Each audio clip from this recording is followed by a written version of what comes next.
વહેલી સવારથી જ લોકોમાં અદ્ભુત ઉત્સાહ છે. આજે આપણે શું કરવાનું છે?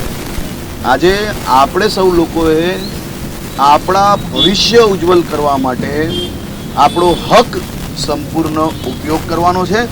માત્ર પોતાના 10-15 મિનિટ સમય આપીને આપણે આપણા દેશના વિકાસની ગતિને આગળ વધારવાની છે.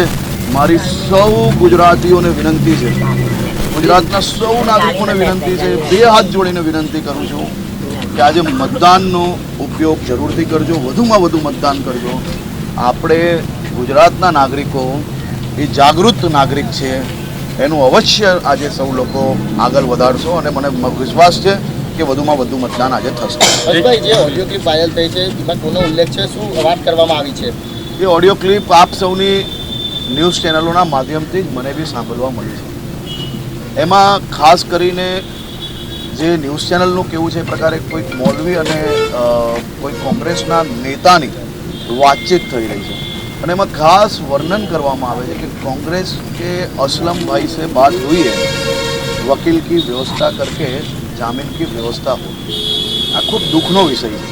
તમારી ચેનલોના માધ્યમથી મને આ સાંભળવા મળ્યું અને આપ સૌ લોકોએ બી જોયું છે. આ પ્રકારના લોકોને છોડાવવા માટે આપણે કોઈ બી પ્રકારની મદદ ના કરવી.